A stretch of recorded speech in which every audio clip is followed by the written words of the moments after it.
अस्सलाम वालेकुम बच्चों, आप लोगों को मालूम है कि ये एफएससी मैथमेटिक्स पार्ट 2 का सिलेबस चल रहा है और यह syllabus Punjab board, federal board, Azad Jammu and Kashmir board को कवर करता है। और इस वक्त जो हमारा लेक्चर चल रहा है, चाहे चैप्टर चल रहा है, वो हमारा चैप्टर नंबर 7 है, जिसका टाइटल है वेक्टर्स। और ये वेक्टर्स का टॉपिक डेफिनेटली केपी के बोर्ड में भी है, बलूचिस्तान बोर्ड में भी है और सिंध बोर्ड में भी है। तो क्वेश्चंस आगे पीछे हो सकते हैं, एक्सरसाइज की इसकी तरतीब आगे पीछे हो सकती है। तो इन लेक्चर्स से, इस चैनल से वो तमाम दोस्त भी अल्हम्दुलिल्लाह मुस्तफ़ीद हो सकते हैं जो इन बोर्ड्स के साथ एफिलिएट हैं। तो बच्चों, सबसे पहले तो आपसे रिक्वेस्ट ये है कि आप चैनल को सब्सक्राइब कर लें और बेल के आइकन को प्रेस करके ऑल नोटिफिकेशन ऑन कर दें, ताकि हमारा जो है वो आपस में सिलसिला जुड़ा रहे। अगर आपने सब्सक्राइब कर लिया हुआ है, पहले से किया हुआ है, तो थैंक यू, आप लोगों का बहुत शुक्रिया। इसके बाद बच्चों हम लेक्चर शुरू करते हैं। और लेक्चर शुरू करते हुए देखिएगा ज़रा वाइट बोर्ड अगर आपको ब्लर दिखाई दे रहा है, लिखा हुआ यहाँ पे क्लियर दिखाई नहीं दे रहा, तो काइंडली आप अपने मोबाइल में वीडियो क्वालिटी जो है यूट्यूब की वो 360 पिक्सल पर रखेंगे और ब्राइटनेस जो है वो मोबाइल की बढ़ा देंगे। और अगर आपके पास नेट अच्छा है या वाईफाई यूज़ कर रहे हैं तो फिर मैं चाहूँगा कि आप 480 या 720 पिक्सल पर जाकर वीडियो को देखें, आपको इंशाल्लाह वाइट बोर्ड क्लियर दिखाई देगा। तो बच्चों, क्वेश्चन नंबर 4 हमने शुरू करना है। जो क्वेश्चन नंबर 3 था या 1 2 3 था, वो हमने लेक्चर नंबर 107 जो प्रीवियस लेक्चर था उसमें डिस्कस कर लिया था। और हमने वहाँ पर जो टॉपिक डिस्कस किया था वो था स्केलर ट्रिपल प्रोडक्ट। तो बच्चों, स्केलर ट्रिपल प्रोडक्ट के हवाले से मैंने आगे उसके जो यूजेज थे वो भी लिखे थे कि स्केलर ट्रिपल प्रोडक्ट के यूजेज क्या होते हैं। तो मैंने आपको बताया था कि स्केलर ट्रिपल प्रोडक्ट को U dot V cross W से डिनोट किया जाता है। उसको U cross V dot W भी लिख लेते हैं। उसकी मुख्तलिफ नोटेशंस भी मैंने आपको बताई थी। तो अगर आपने वो लेक्चर नहीं देखा तो काइंडली आपसे रिक्वेस्ट है कि पहले आप लेक्चर नंबर 107 देख लीजिए, फिर आपको लेक्चर नंबर 108 जो बहुत अच्छे तरीके से क्लियर होगा। तो बच्चों शुरू करते हैं। देखिए, हमें उसने कहा हुआ है कि ये 3 वेक्टर्स हैं। यहाँ पे मैं सेपरेटर लगा देता हूँ ज़रा वाज़े करके। तो ये 3 वेक्टर्स हैं, 1 2 एंड 3। इन 3 वेक्टर्स को हमने क्या शो करना है जी, अपना कोप्लेनर उसने कहा हुआ है कि वेक्टर्स ये कोप्लेनर हैं और आपने यहाँ पे जो अननोन अल्फ़ा है उसकी वैल्यू फाइंड करनी है। तो बच्चों, अननोन अल्फ़ा कैसे कैलकुलेट होगा, is a very very simple question. तो सबसे पहले तो आपने सोल्यूशन में क्या करना है, इनको नेम असाइन करने हैं। पहले वेक्टर को आप U, दूसरे को V, तीसरे को W कह दें। अब ये ज़रूरी नहीं है कि आपने U, V और W ही कहना है, आप A, B, C भी कह सकते हैं। तो देखिए, मैं इसको U कह रहा हूँ तो U के कंपोनेंट हैं जी I माइनस J प्लस हो जाएगा K। उसके बाद V वेक्टर हमारे पास क्या होगा, I minus 2J minus 3K। फिर इसके साथ ही हम W वेक्टर लिख लेते हैं। W वेक्टर हो जाएगा हमारे पास 3I minus alpha J plus 5K। सो बच्चों, हम लोगों ने करना क्या है, हम लोगों ने गिवन को यूज़ करना है और गिवन कंडीशन ये है कि वेक्टर्स कोप्लेनर हैं। तो वेक्टर्स अगर कोप्लेनर हैं तो इसका मतलब है ये बात हमें गिवन है कि U dot V cross W जो है वो किसके इक्वल है, 0 के इक्वल है। अब U dot V cross W हम कैसे परफॉर्म करते हैं, ये लास्ट लेक्चर में हमने ये बात बड़ी तफसील से डिस्कस की थी कि U dot V cross W का मतलब एक डिटर्मिनेंट है जिसको हम सॉल्व करते हैं। तो पहले वेक्टर हमारे पास क्या है, U है, तो हमने U के कंपोनेंट लिखने हैं। तो U के कंपोनेंट क्या होंगे, 1 माइनस 1 और 1। उसके बाद दूसरा वेक्टर V है, V के कंपोनेंट आ जाएंगे 1 माइनस 2 एंड माइनस 3। तीसरा वेक्टर W है, तो W के कंपोनेंट आ जाएंगे 3 minus alpha and 5 equal to 0। बच्चों, इस डिटरमिनेंट को रखते हैं हम। और इसके बाद आपने क्या कैलकुलेट करना है जी, नेक्स्ट आपने इस डिटरमिनेंट को एक्सपेंड करना है। तो डिटरमिनेंट की एक्सपेंशन किसके बराबर है, 1 multiplied by this is minus 10। इन दोनों का प्रोडक्ट प्लस हो जाएगा लेकिन फार्मूले के मुताबिक माइनस आएगा। सो दिस इज़ 3 अल्फ़ा। फिर आपने करना है जी माइनस, और माइनस 1 एलिमेंट के साथ है, प्लस 1 हो जाएगा। इन दोनों का प्रोडक्ट बच्चों 5 आएगा। और फिर ये माइनस फार्मूलेशन के मुताबिक है, माइनस 3 और प्लस 3 माइनस 9 होगा। माइनस और माइनस प्लस 9 आ जाएगा। प्लस 1 इंटू इन दोनों का प्रोडक्ट हो जाएगा हमारे पास माइनस अल्फ़ा और माइनस प्लस, 2 3 ज़ार क्या होगा 6, दिस इज़ इक्वल टू 0। अब ये 1 अंदर दोनों से क्या होगा मल्टीप्लाई होगा, दिस इज़ -10 -3 अल्फ़ा, 5 + 9 14 होगा, सो दिस इज़ +14, फिर हो जाएगा minus alpha plus 6 equal to 0। यहाँ से आगे आपने करना है जी -3 अल्फ़ा और minus alpha, this is -4 alpha, so -10 + 20, तो बच्चों ये +10 हमारे पास आई थिंक सो के बाकी बच जाएगा, मेरा ख्याल है कैलकुलेशन चेक कर लेते हैं। 14 + 6 20 -10, दिस इज़ +10। अच्छा, अब आपने ये करना है -4 अल्फ़ा इज़ इक्वल टू -10 होगा, alpha will be equal to -10 divided by -4, तो -4 -10 -4 से डिवाइड करेंगे तो नेगेटिव से नेगेटिव कैंसिल हो जाएगा, 2 5 ज़ार 10, 2 2 ज़ार 4, तो अल्फ़ा की वैल्यू क्या हो जाएगी 5/2 हो जाएगी। सो this is the required answer. इसके बाद बच्चों नेक्स्ट हमारे पास है जी क्वेश्चन नंबर 5। क्वेश्चन नंबर 5 में लिखता है फाइंड द वैल्यू ऑफ, यहाँ पे ना उसने एक चीज़ दे दी हुई है 2i क्रॉस 2j डॉट के। अच्छा, एक नज़र में बच्चों अगर आप गौर से देखें ना तो ये आपको लगता है कि जैसे ये एक ही वेक्टर दिया हुआ है, तो हो सकता है कि आपकी नज़र ये डॉट और क्रॉस को जो है वो इग्नोर कर रही है और आप इसको एक वेक्टर समझ के सोचते रहें कि ये पता नहीं क्या चीज़ होनी है, क्या काम होना है इस पर। तो बच्चों बड़ा सिंपल सा पॉइंट है, ये हमारे पास 2i जो है ये एक वेक्टर है, 2j दूसरा वेक्टर है और k जो है वो तीसरा वेक्टर है। तो हमें ये 3 वेक्टर दिए हुए हैं और इनके दरमियान हमने क्रॉस सर्कुलर ट्रिपल प्रोडक्ट जो है वो परफॉर्म करना है। अब सर्कुलर ट्रिपल प्रोडक्ट कैसे परफॉर्म होता है ये आप लोगों को मालूम है। देखें मैं यहाँ पर लिखने लगा हूँ जी सोल्यूशन में 2i cross 2j dot k, this is equal to determinant. तो बच्चों आप लोगों ने क्या करना है, पहले वेक्टर के कंपोनेंट फर्स्ट रो में लिखने हैं, तो पहले वेक्टर में 2i है और j कंपोनेंट भी 0, k कंपोनेंट भी 0 हो जाएगा। दूसरे वेक्टर में j कंपोनेंट है, i भी 0 है, k भी 0 है, तो इसका मतलब ये हो जाएगा हमारे पास 0 2 एंड 0। तीसरे वेक्टर में k है तो यहाँ पे आ जाएगा 0 0 और 1। अब आपने इस डिटरमिनेंट को एक्सपेंड करना है और डिटरमिनेंट के एक्सपेंशन के हवाले से आप इसको किसी भी रो से किसी भी कॉलम से एक्सपेंड कर सकते हैं। तो मैं इसको फर्स्ट रो से एक्सपेंड कर लेता हूँ, तो 2 मल्टीप्लाइड बाय इन दोनों का प्रोडक्ट हो जाएगा 2 -0, फिर आगे -0, फिर +0। ये आगे दोनों को कैलकुलेट करने की ज़रूरत नहीं है। तो बहरहाल इसको आप सॉल्व करेंगे तो 2 2 ज़ार 4 इसका क्या आ जाएगा, आंसर आ जाएगा।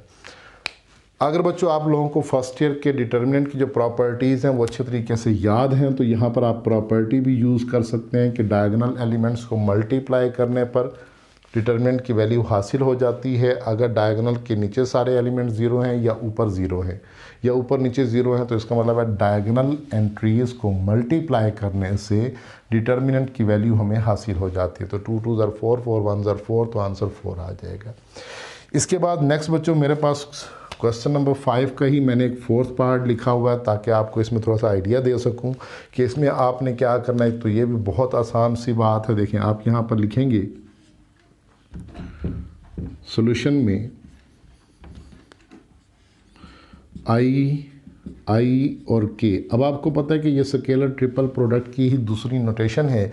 ये बात मैं लेक्चर नंबर 107 में बड़ी डिटेल से डिस्कस कर चुका हूँ। तो अब यहाँ से आगे आपने चलना है जी, ये डिटरमिनेंट बनाना है आपने। अब डिटरमिनेंट में ये पहला वेक्टर i है तो i के कंपोनेंट हो जाएंगे 1 0 0। बच्चों दूसरा वेक्टर भी i है तो 1 0 और 0 हो जाएगा। तीसरा वेक्टर k है तो इसके कंपोनेंट क्या हो जाएंगे 0 0 एंड 1। तो डियर स्टूडेंट्स अब यहाँ से आगे ज़रा देखिएगा कि ये मेरे पास जो है एक डिटर्मिनेंट बन चुका हुआ है और इस डिटर्मिनेंट का जो है वो मुझे आंसर कैलकुलेट करना है। तो बच्चों मैं बड़ा सिंपल और क्लियर सा पॉइंट लिखता हूँ कि इसका जो आंसर है वो क्या होगा, 0 होगा। अब आप सोचते होंगे कि 0 कैसे होगा। हमने बच्चों फर्स्ट ईयर में चैप्टर नंबर 3 में डिटर्मिनेंट की प्रॉपर्टी पढ़ी थी कि अगर हमारे पास कोई सी दो रोज़ या दो कॉलम्स आइडेंटिकल हो जाएं, एक जैसे हो जाएं, तो उस डिटरमिनेंट का आंसर जो है वो क्या होता है, ज़ीरो होता है। तो लिहाजा इसका आंसर भी क्या हो जाएगा, ज़ीरो हो जाएगा। तो बच्चों ये बात अब आप लोगों ने याद रखनी है कि जब भी स्केलर ट्रिपल प्रोडक्ट में दो वेक्टर एक जैसे आ जाएं तो उसका जवाब हमेशा ज़ीरो होगा। जैसे फॉर एग्ज़ाम्पल आपसे वो कहता है a dot a cross b calculate करें, तो डेफिनेटली इसका आंसर क्या होगा, ज़ीरो होगा। या a dot b cross b करवा ले, तो इस तरह से जो भी आपसे करवा ले, सेम दो वेक्टर्स होंगे तो उनका स्केलर ट्रिपल प्रोडक्ट का जो आंसर है वो हम क्या लिखेंगे, ज़ीरो लिखेंगे। तो ऑब्जेक्टिव के हवाले से इस पॉइंट को ज़रा जहन में रखिएगा, ये आ सकती है बात, तो इम्पोर्टेंट पॉइंट है। ये था बच्चों क्वेश्चन नंबर 4 और क्वेश्चन नंबर 5 का फर्स्ट पार्ट। इसके बाद हम क्वेश्चन नंबर 5 का सेकंड पार्ट भी सॉल्व करेंगे और क्वेश्चन नंबर 6 जो है वो भी सॉल्व करेंगे। तो ज़रा देखते रहिएगा, वो दोनों क्वेश्चंस इंपॉर्टेंट हैं। क्वेश्चन नंबर 5 का सेकंड पार्ट शॉर्ट के लिए बहुत अहम है और क्वेश्चन नंबर 6 जो है वो लॉन्ग के लिए बहुत अहम सवाल है। उसको ज़रा देखिएगा, उसको देखने के लिए आपको ये लेक्चर पूरा देखना है। जी बच्चों, क्वेश्चन नंबर 5 इसका B part important short question, इसको मार्क करेंगे आप लोग। इसमें लिखा हुआ है U dot we cross W plus V dot W cross U plus U W dot U cross V. कहते हैं इस सारे को जब जमा करें, ऐड करें तो answer 3 into u dot we cross डब्ल्यू के बराबर आता है। तो बच्चों मुझे क्या करना है, मुझे इसकी लेफ़्ट हैंड साइड लेनी है और लेफ़्ट हैंड साइड में लिखा हुआ है U dot we cross W plus V dot W cross U plus W dot U cross V. तो बच्चों यहाँ पर ना हमने एक काम करना है, हम यहाँ पर एक बात जानते हैं कि हमारे पास u dot we cross W equal है v dot W cross U के, और ये बराबर है हमारे पास W dot U cross V के। तो ये तीनों आपस में क्या है, इक्वल हैं। ये बात मुझे क्या करनी है जी, प्रूफ करनी है। तो अब इसके लिए मैं यहाँ पर एक काम करता हूँ, मैं लिखता हूँ जी U dot we cross W plus, अब यहाँ पर v dot W cross U लिखा हुआ है, तो इसको जो है v dot W cross U को मैं u dot v cross w से रिप्लेस कर लेता हूँ। तो मैं लिखता हूँ जी u dot v cross w plus, अब यहाँ पर u डॉट ये w dot u cross v, इसको मैं रिप्लेस कर लेता हूँ u dot v cross w से। सो this is u dot v cross w, इससे क्या हो गया, रिप्लेस हो गया। अब यहाँ से आगे 1 2 एंड 3 तीनों चौके सेम है, तो इसलिए तीनों को ऐड करके लिखा जाएगा 3 into u dot we cross डब्ल्यू। So this becomes the right hand side. तो ये हमारे पास क्या आ जाएगा जी, आंसर आ जाएगा। इसके बाद नेक्स्ट हमारे पास क्वेश्चन नंबर 6 है, इंपॉर्टेंट क्वेश्चन है। इसमें लिखता है find the volume of tetrahedron, और टेट्राहेड्रॉन के हवाले से हमें ये वर्टाइसेस A, B, C और D जो है वो गिवन है। अब आप सोच रहे होंगे कि टेट्राहेड्रॉन होती कौन सी फिगर है। बच्चों ऐसी बॉडी जिसको जिस तरफ से देखें आपको एक ट्रायंगल दिखाई दे, उस बॉडी को हम टेट्राहेड्रॉन कहते हैं। जस्ट लाइक आप लोगों ने फिज़िक्स के अंदर प्रिज्म देखा होगा, उस प्रिज्म को आप जिस तरफ से भी देखें आपको एक ट्रायंगल नज़र आती है, उसको हम कहते हैं टेट्राहेड्रॉन। अब ये टेट्राहेड्रॉन के जो 4 पॉइंट्स हैं, यानी ये 4 वर्टाइसेस A, B, C और D, ये हमें गिवन है और हमें जो है इस टेट्राहेड्रॉन का जो वॉल्यूम है वो फाइंड करना है। तो बच्चों बहुत इजी काम है, आपने सबसे पहले इसके एडजेसेंट वेक्टर्स निकालने हैं, और एडजेसेंट वेक्टर्स के हवाले से मैंने 7.4 का जो क्वेश्चन नंबर 3 और 4 किया था, वहाँ पर ये बात मैंने आपको बताई थी कि एडजेसेंट वेक्टर्स कौन से होते हैं, जिनका इनिशियल पॉइंट सेम हो, उसको हम एडजेसेंट वेक्टर्स कहते हैं। तो यहाँ पर इस टेट्राहेड्रॉन के आपने एडजेसेंट वेक्टर्स फाइंड करने हैं। एक तो ए बी वेक्टर हो जाएगा, दूसरा ये ए सी वेक्टर हो जाएगा और तीसरा जो है वो आपके पास ए डी वेक्टर हो जाएगा, यानी a B A C A D. आपने 3 एडजेसेंट वेक्टर्स मालूम करने हैं। तो कैसे मालूम करेंगे, तरीक़ाकार बच्चों आप लोगों को आता है, पूरा चैप्टर ख़त्म हो चुका है, चैप्टर ख़त्म होने के करीब है। तो अब ये बात आपको पता है, तो मैं इसको इतनी डिटेल नहीं दूंगा, सिंपल मैं लिखूँगा ए बी वेक्टर। तो ए बी वेक्टर क्या होगा, ओ बी माइनस ओ ए। ओ बी में से जब ओ ए को माइनस करोगे तो क्या होगा, 3 minus 0, answer is 3i। 2 minus 1 करेंगे तो प्लस j। उसके बाद 1 माइनस 2 करेंगे तो माइनस k आ जाएगा। तो ये बनेगा बच्चों आपके पास ए बी वेक्टर। उसके बाद आपने ए सी वेक्टर कैलकुलेट करना है। So A C vector will be equal to 1 minus 0, answer is 1i। 2 minus 1 करेंगे तो प्लस j हो जाएगा। 1 माइनस 2 करेंगे तो माइनस k हो जाएगा। इसके बाद आपने करना है जी A D vector, this is equal to 5 minus 0 करेंगे तो आंसर हो जाएगा 5i। 5 माइनस 1 करेंगे तो प्लस हो जाएगा 4j। 6 माइनस 2 करेंगे तो प्लस हो जाएगा 4k। तो ये मेरे पास बन गया जी A B vector, A C vector और ए डी वेक्टर। अब मुझे क्या करना है, यहाँ पे इन तीनों का स्केलर ट्रिपल प्रोडक्ट जो है वो परफॉर्म करना है। वो अब आपको आता है परफॉर्म करना। तो बच्चों मैं यहाँ पर लिख देता हूँ a b dot a c cross a d, this is equal to determinant. तो ए बी के कंपोनेंट लिखेंगे 3 1 माइनस 1। आप यहाँ पर लिखेंगे 3 1 माइनस 1। फिर आपने ए सी के कंपोनेंट लिखने हैं 1 1 एंड माइनस 1, 1 1 एंड माइनस 1। फिर आपने ए डी के कंपोनेंट्स लिखने हैं, वो हो जाएंगे 5 4 एंड 4, 5 4 एंड 4। तो बच्चों ये स्केलर ट्रिपल प्रोडक्ट ही मैं परफॉर्म करने जा रहा हूँ, जो आप लोगों को मालूम है कि कैसे परफॉर्म करना है।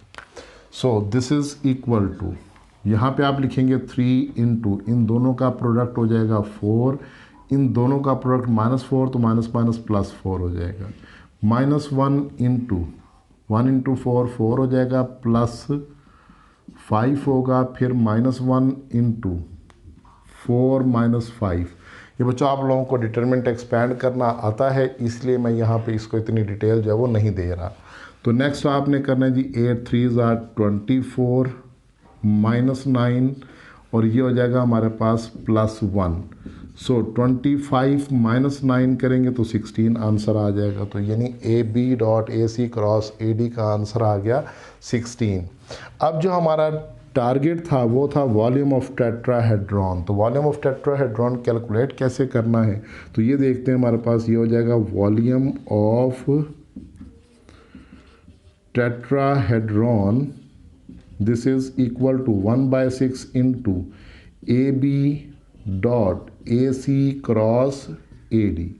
तो बच्चों मुझे जस्ट ये करना है कि 1/6 को 16 को 1/6 से डिवाइड कर देना है, और ये हमारे पास कैंसलेशन के बाद 2 8s are 16 और 2 3s are 6, यानी 8/3 इस टेट्राहेड्रॉन का क्या हासिल हो जाएगा, वॉल्यूम हासिल हो जाएगा। तो बहुत आसान सा सवाल, बहुत सिंपल। तो इसका जो सेकंड पार्ट है क्वेश्चन नंबर 6 का वो मैं चाहूँगा कि आप लोग खुद सॉल्व करें। तो मेरा ख्याल है कि यहाँ पर हम अपने लेक्चर को क्लोज़ करते हैं, ताकि मतलब आपको ज़्यादा बोरियत ना हो, लेक्चर बहुत लेंथी ना हो, बोरियत ना हो। तो बच्चे अक्सर फील करते हैं कि शायद बोरियत हो रही है। तो बच्चों जिसने सीखना है उसके लिए लॉन्ग टाइम शॉर्ट टाइम कोई टाइम नहीं होता। जिसने सीखना है उसका मतलब लेक्चर का मतलब लेक्चर ही होता है। तो काइंडली उम्मीद है कि आप इसको एज ए लेक्चर ही ले रहे होंगे। मैं भी इनको एज ए लेक्चर ही कंसिडर करके डिलीवर करता हूँ। तो मैं इस टाइम की बंदिश से ज़रा थोड़ा सा हट जाता हूँ। तो कोई बात नहीं, आप लोगों को साथ साथ कोशिश करनी है। तो बच्चों लेक्चर अगर अच्छा लगा है, समझ आ गया, तो काइंडली लाइक कीजिए और अपने दोस्तों को मल्टी मैथमेटिक्स चैनल के बारे में ज़रूर बताइए। Multi mathematics by Khurram Shahzad Sial channel का नाम है ये। इसके बारे में बच्चों दोस्तों को ज़रूर बताइए, ताकि वो सर्च में लेकर आएँ। यूट्यूब पर मल्टी मैथमेटिक्स सर्च करें और या गूगल पे मल्टी मैथमेटिक्स सर्च करें तो उनको हमारे जो, तो उम्मीद है बच्चों आप मेरे इंस्ट्रक्शंस को फॉलो करेंगे। तो थैंक यू। नेक्स्ट लेक्चर तक के लिए बच्चों अल्लाह हाफिज़।